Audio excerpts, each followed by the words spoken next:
Greetings and welcome to an Equity.Guru Investor Roundtable. It's kind of a triangle today, but the sun is shining upon me as I sit in the Equity.Guru HQ today. It is a special moment as we pull off the roundtable with myself, Rob.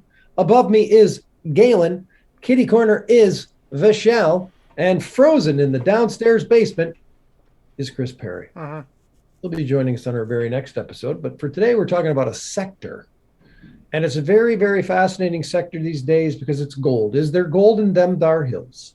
And we're going to talk about Sokoman Minerals out of Toronto. Timothy Froud is the CEO, and that is SIC, S-I-C, on the Venture Exchange. Also Gold Mountain, we're familiar with them. Kevin Smith, they're in Vancouver. GMTN on the Toronto Exchange. And also an interesting company, Nomad Royalty, who we spoke about, I guess probably cheaper 4 months ago. Time flies. NSR on the Toronto Exchange. That's in Montreal under Vincent Metcalf. So we got all three major cities representing here, Toronto, Montreal, and Vancouver. And we're going to start with Double V, Vishal Vittura with some information, and then we'll come back around and talk charts. But let's see what we got going here. For sure, Rob. And I think, our viewers know that gold is very dear to me, gold and silver. I really do like these commodities, and I think a lot of people like it. I was going to say, today the article that came out, I talked about why gold prices are moving higher. And on the day we're recording, on the 29th of March, a lot of people are, looking at geopolitics, saying, hey, maybe if things expand or something goes wrong, you might want to be in gold for safety. However, I've always been reminding people, take a look at the Fed and inflation, right? Because, preserving your purchasing power, commodities tend to do really well during an inflationary period. And on the day we're actually recording, the yield curve, or the 2-year bond versus the 10-year, has actually inverted, which is traditionally a sign of an economic recession, which could mean that the Federal Reserve might not be able to get in 6 to 7 interest rate hikes by the end of this year and 4 more in 2023.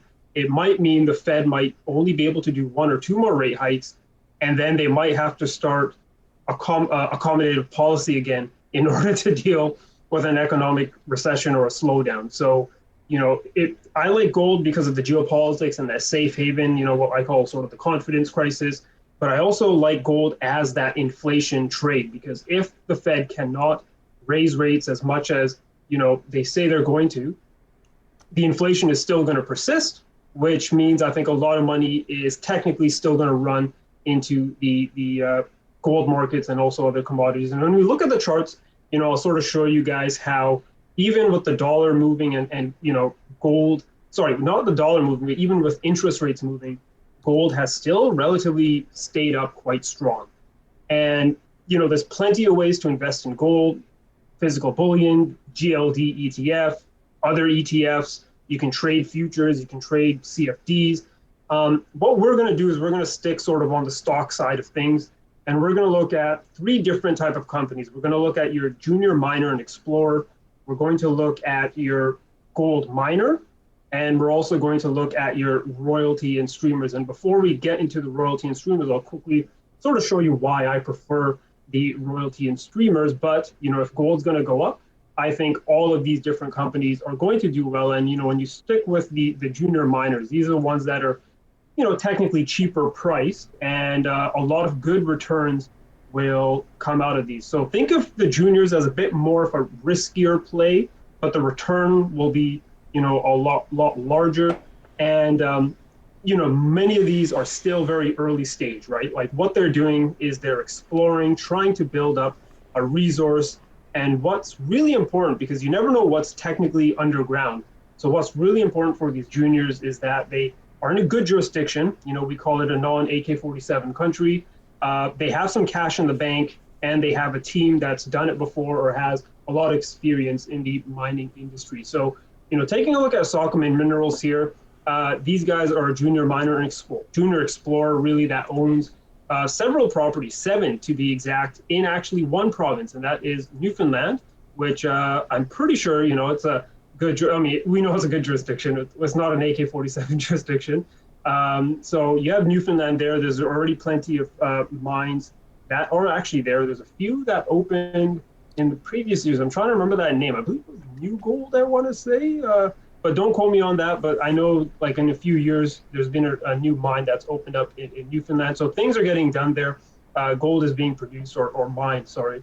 And when you look at their assets, you can see here they have joint ventures with Benton Resources, which is always good because they can always raise cash that way. Benton, is sort of basically providing cash to get drills done, and then they probably have an option to get full percentage of the discovery if there's anything there. And most recently, Sokoman's been basically putting out assays from their Golden Hope project, which actually they've just recently discovered lithium. So it's sort of a newer, it's not gold, but there's a lithium aspect that they really liked, and they've done some assays there, and they're focusing on a whole bunch of other, gold projects. And we've talked about cash, and we should mention this, that just recently on March 21st, 2022, a private placement, non-broker private placement with, of course, a big name. We've talked about this man before, Eric Sprott, a big investor in the precious metals in the junior space. And the man's done his due diligence. Let's just say that, right? He has a good team that's looking at the geology. They like what they see. And he's putting his own money up online, right? So they've raised $5 million in gross proceeds, and $4 million of that is actually allocated to Eric Sprott himself, who is a long-term and strategic investor. And if you go to their PowerPoint, you can actually see the man owns about 25% of the shares, total outstanding shares of the company as of January 2022. And that number probably has bumped up actually because of the raising here. So again, a junior, they have some cash. They're going out there to drill some holes. If the market likes what they find, that's a good catalyst for the stock to rise, right? So again, a bit more riskier, very early stage, but they are building on a resource, or hope to build on a resource. Then you go to Gold Mountain, who, we've talked about many times. We really like this company because they do have a resource, right? And they are not only do they have the resource, but they have mine permits here in British Columbia, which is very difficult to do. And they are already starting to produce. And what they're going to do is they're going to get the funds from the production and then send that back to the mine to basically drill more, to expand their resource, and then, basically expand the mine as they go along, right? So instead of, doing a whole bunch of drilling and finding a large resource, they have a resource. They're going to start mining, make some money, and then put that money back into the project to expand the resource, which is a very smart thing to do. And you get the cash flows going, which is always a really good thing, especially if you're a shareholder. And the big news is this year is when they have begun to basically produce. And recent news, we've talked about Gold Mountain basically sending their first ore delivery ever to New Gold's New Afton mine, which is nearby. And basically what came out on the 22nd of March of 2022, we got the first amount of profits or revenue, $548,862 for ore delivery in February. And for the month of March, they are actually expecting 1,650 ounces of gold to be basically delivered to New Afton's mine there. And that would basically create some revenues, approximately of $3 million for the month of March. So the money's coming in.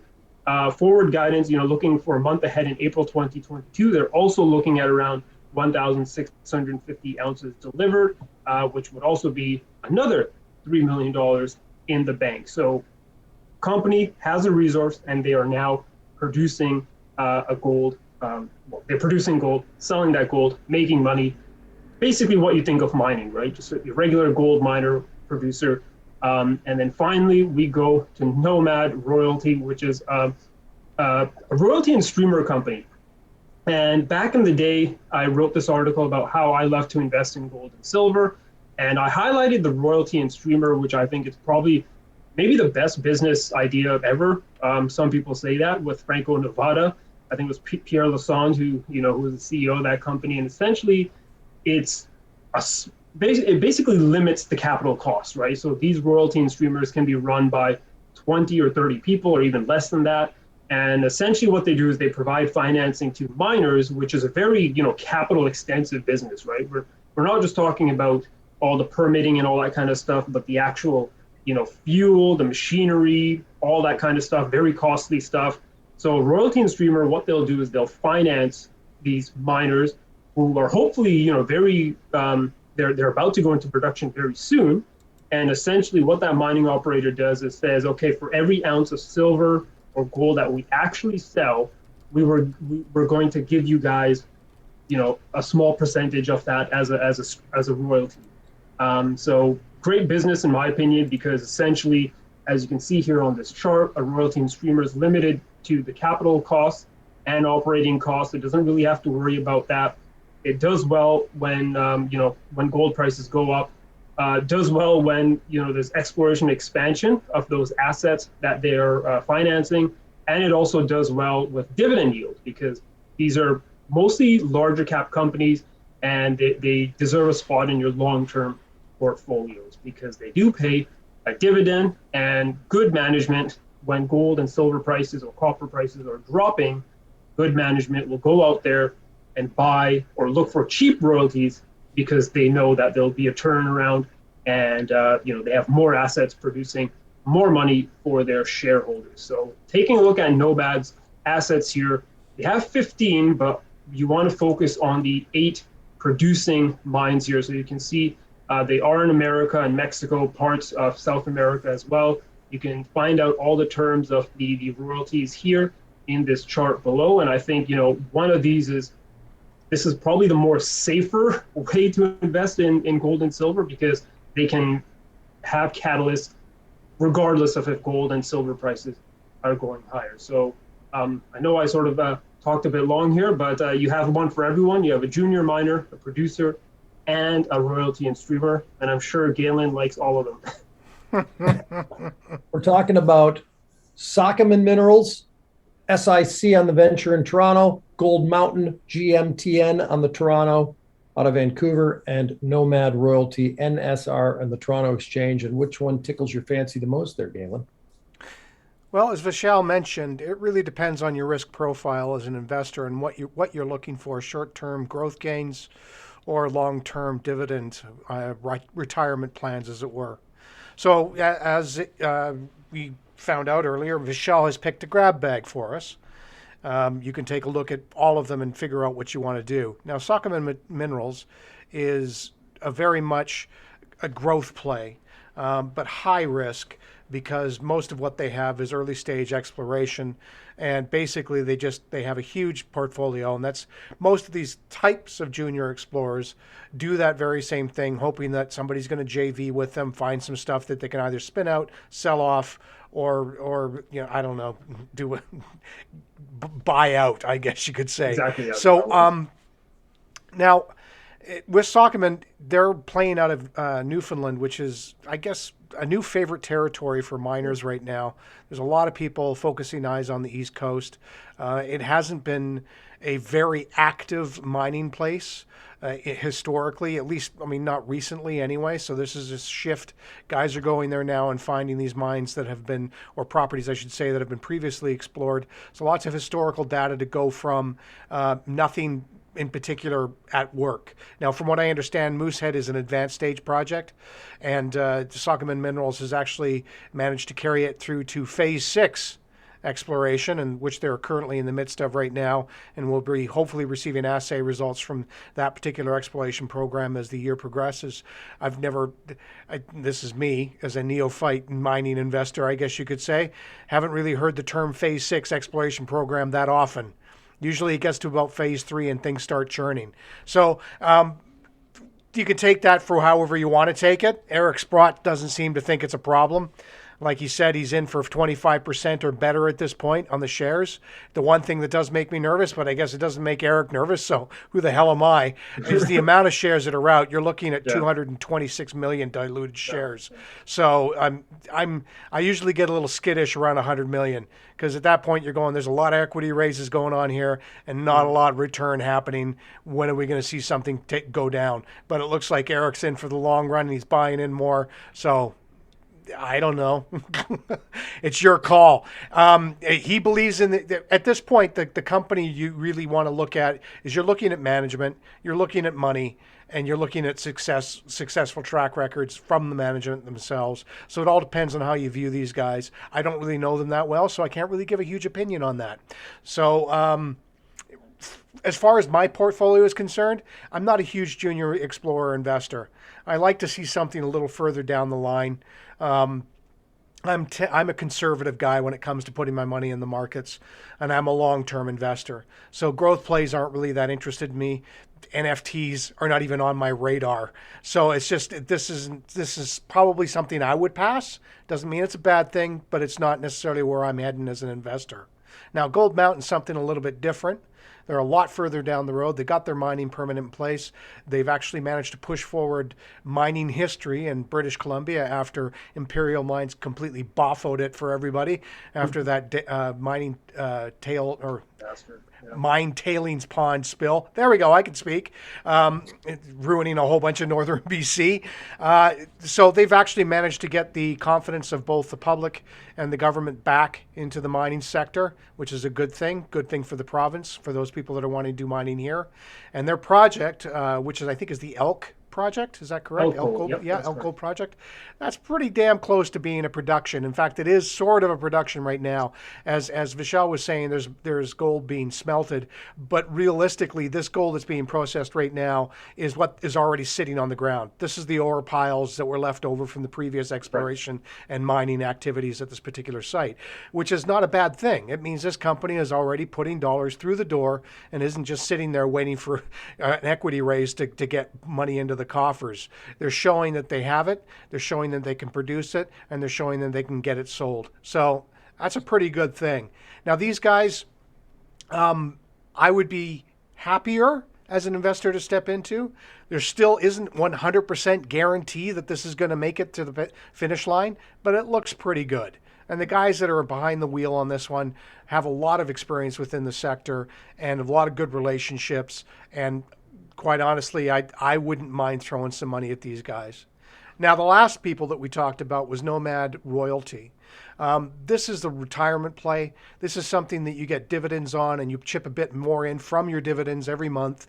And hopefully by the time you get to 65, which is, a lot shorter distance for me than a lot of people that we're probably talking to today, that you're going to end up with a nest egg large enough that you're not going to feel like you're going to be eating tin can or tin tuna fish or cat food. So Nomad Royalty, a younger group in terms of royalty streamers, for sure. The management team, but they're smart as whips, and basically have used the downturn in the industry to pick up a lot of tasty properties that were not really going anywhere. And have got a lot of deals on royalties on producing properties already. They're funding a lot of exploration. The nice thing about, as a gold investor or somebody who's investing in the gold sector, and you don't have a lot of time or the ability to do the analyzing and your due diligence, these are the cats that do it for you. These are the guys that lay it down. So you really have to know who your management people are in this way, to make sure that they're making the right decisions. But they basically eliminate that initial risk. Sure, you're not going to get the growth story that you would get with Sokoman Minerals, but then again, you're not surviving with the same amount of risk that things just go, belly up and you're left with nothing. So, which one do I like? I'm going to go for the latter two, but not necessarily because prospects are dim for the first people around. It just means that my investment goals are different, and it would be different for a different individual. If they have money that they can throw away, and I say that with the kindest words, because basically that's the way you have to look at it when you're going into a high-risk proposition. You got to be able to kiss goodbye to all your cash. It doesn't mean that you will. It just means that you save yourself all sorts of mental anguish, heartache, and financial ruin if you take a look at it that way. So these guys, the junior explorers, are the guys that you want to make sure that this money, you can safely say that it could go away and I'm not going to die. So there you go. That's my viewpoint. Wow. I should probably just say as well quickly, you mentioned growth versus value. Nomad, as Galen just said, it's a bit more of a newer royalty and streamer. Like it's not, the market cap's not too big just yet, but they're already paying a dividend. It's a small one, but it's a dividend nonetheless. But the thing is, they've recently raised, I think, about 42.5 million Canadian dollars. They have a credit facility of up to like 125 million. Hopefully, they're not going to have to use that. Yeah, they're not really using any of that. So I mean, they're kind of self-propelling, which is a good thing. Exactly. There are companies like this that are just money sucks. They go, we got all this stuff, and just wait till it starts producing. No, these guys are the real deal. They're actually making revenue. So the hope is they'll take that cash and maybe some of that credit if they have to, and get royalties with very near-term producers, which will obviously increase the amount of revenues they make. So there is a bit of a growth story here as well. It's longer term. It's longer term, and it's a safer bet. Yeah. What are our charts rocking right now? Yeah. So I'll keep this short and sweet because I know we've gone on here, but that's what happens when I talk about gold. But if you look at the chart of gold here, we are ranging. Love. We are ranging here now just literally between 1960 to the upside and 1880 to the downside. On the day we're actually recording, the daily candle here on gold, is a big red day for gold. It, looked like we were going to maybe possibly even break below 1880, but all of a sudden, perhaps because of that yield curve, maybe because of that yield curve inversion, a lot of buyers stepped in and dragged the price back above 1900, and we closed at around close to 1920. So I think it was Putin's fake promise that he's going to de-escalate in Ukraine. I think that might have been that might have kicked the wind out of gold's progress. And I think now that people are beginning to realize that that's probably just BS, and that the inverted curve is, signaling some hard times ahead, they're probably just barreling back in again. At least the smart ones are. I'm just seeing it as the way, because if there was still a bit of geopolitical risk, I thought maybe the stock markets would drop and the U.S. dollar would pop. But instead, the U.S. dollar dropped, and gold popped and the stock market popped, which is much more of a sign of Fed cheap money, chasing. I think honestly, it's a neophyte investment. We were loaded with meme investors. I mean, for God's sakes. Right. Tesla stock went up 69 billion. Their fucking market cap went up 69 billion because they did a stock split, which means nothing materially, people. Means nothing. Okay, sorry. No worries. So, we're still basically now ranging here at 1880, 1960. We just want to see the breakout. Hopefully we see it above 1960. But as I said, if you guys read my article, I've sort of outlined why I personally believe we will be seeing higher prices. And, technically, there is if the dollar does get stronger, say the geopolitical political side of things calm down, then there is a chance that maybe gold does break below that 1880 as money leaves these safe haven sort of plays. But as of now, we can't say anything yet on the technicals. They're still just ranging here between 1880 here to the downside and 1960. Now, Vishal, would you say that 1880 is still a pretty tasty price, even if it gets down to 1800?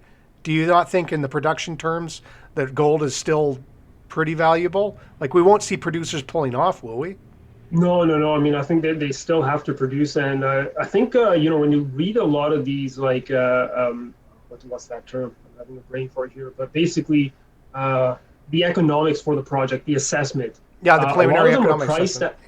A lot of them are priced between 16 to 1700 per ounce gold. And I remember, back in the day when gold's trading at 1300 or 1400, you're sort of like, hey man, like, that's quite a high price, man. I don't know if that's ever gonna happen. But now it's sort of like, that's reasonable, right? Because sure, maybe gold might drop here, but I don't know if it's gonna get under 1800. So I know a lot of reports are like that. A lot of the costs are priced at that amount of gold. And personally, I'm still bullish at above 1840 on gold. So just on a technical side of things, if we do dip below, I hope we don't close below 1840.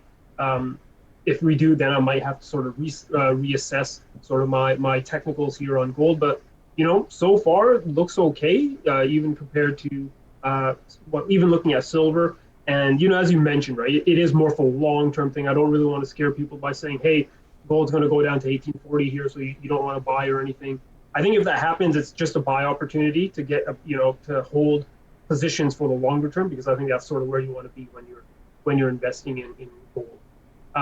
Quickly here on Sockman, very rangy chart here. We've just been basically ranging here under 40 cents since September or October of 2021, and we're just waiting for that breakout. So as we've seen a lot of volatility in a lot of other smaller cap plays, Sockman here is still holding on, and I'm hoping we get that breakout above 40 cents. Now, whether that is due to some sort of catalyst that comes out on the company side of things, or if it's because gold just makes a massive move and breaks out above 1960.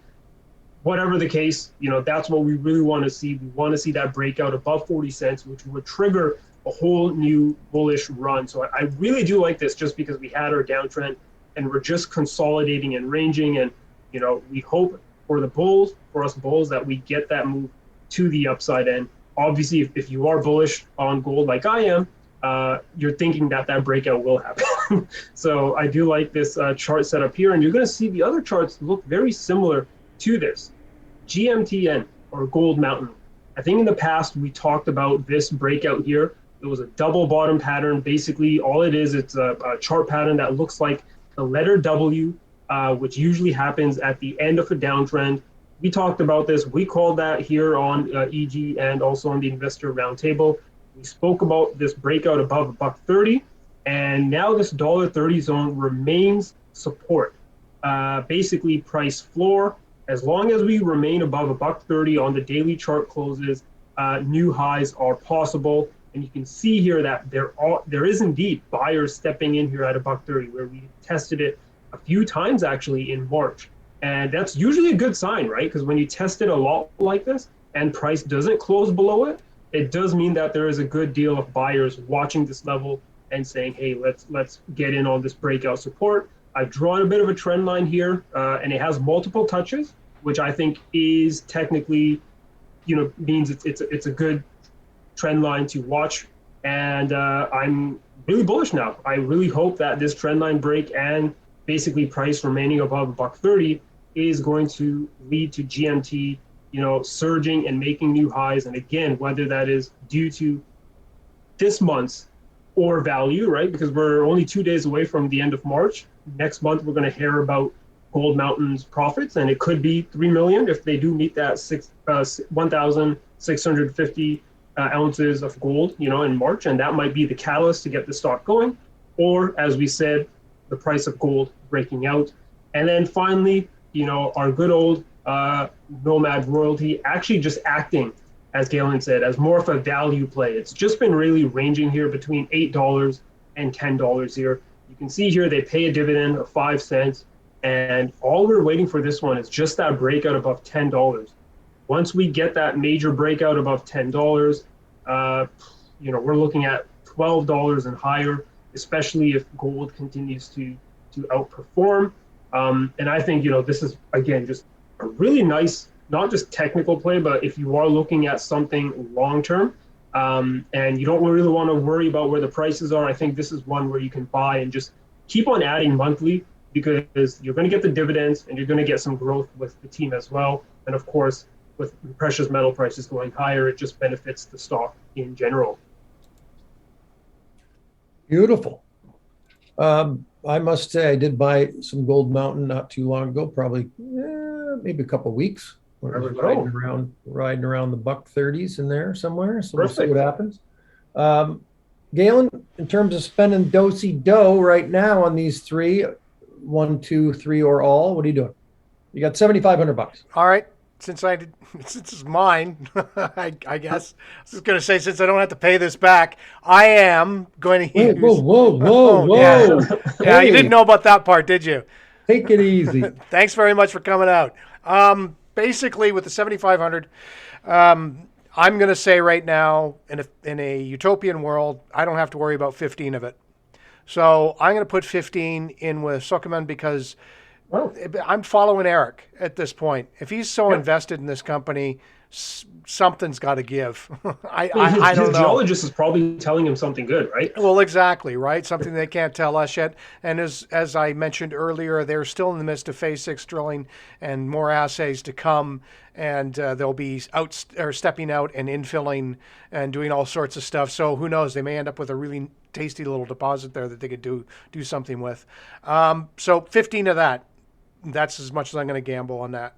I'm going to put 3 against Gold Mountain because basically these guys really just have to get their mine into production. They're already selling gold, so there's no issue there. It's just a matter of the development phase now and how well that's going to go. So I'm going to drop 3 in because I've got a pretty good confidence in these people to actually follow through. And then because I want to grow old and not have to eat cat food, I'm going to put 3,000 in with the Nomad royalty. And just watch that thing grow. Because basically, they've already got a slew of producing properties, and they've proven themselves to a certain extent, at least in my mind, to be able to do their own due diligence well. So the properties they have that are possibly moving into production probably have a pretty good chance of going there. So as soon as these other properties start producing, not only will I get an increased dividend, I will also get a larger share value and the ability to buy more shares every month. So I like that concept. I'm looking at it as a 20-year play. You know, that's if I live that long. But I mean, if I were younger, I would definitely look at a company like this in a 30-year window. So I'm going to throw down the 7,500 spread that way that I told you. Nice. Okay, it's all going. Yep. Gold ain't coming down. It's never lost its value. It even with the bumps, it still keeps heading up. You can tell we're gold bulls, man. Yep. All right. Well, before we go to Vishal, let's just go ahead and put Chris down for the 7,500. Oh yeah, he ran to the bank, got it out, and just threw it up. Yeah. So there you go. I think he's a gold bull too. He Yeah. gets that. Yeah, he's totally. All right. So will we see the full cross the board money dump, Vishal? Get that bell ready, boys. I'm preparing the bell.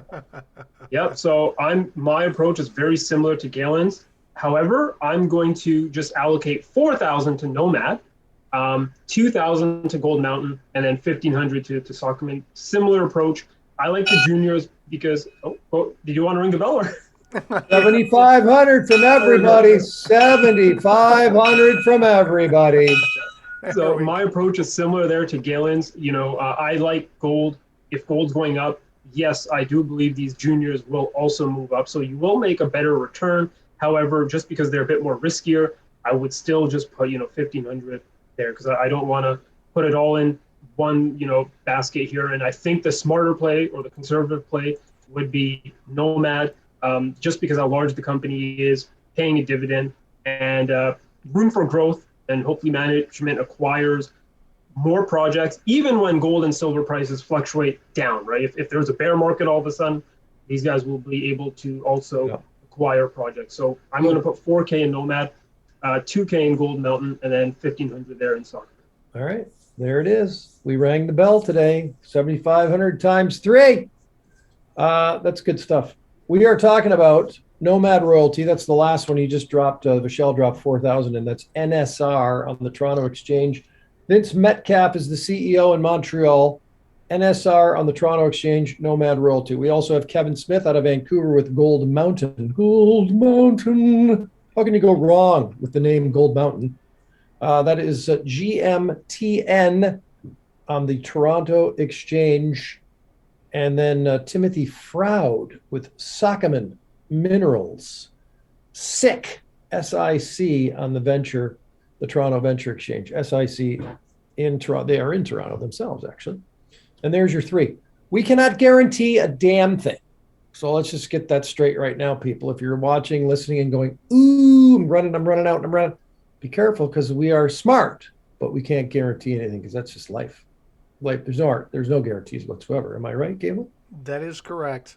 See, But we've been pretty good with our gold calls lately. we have been good with our calls, but we still can't guarantee it. And also, past performance does not guarantee future results. So people, I urge you to do your own homework, do your own research, take this, take some other things, and then make your investment decisions. Because again, we offer no guarantees. That's it. Good stuff. The sector is gold. And we're actually going to be hearing more gold stuff here in the coming not so distant future days. So stay tuned for that as you check back with us on another Equity Guru Investor Roundtable.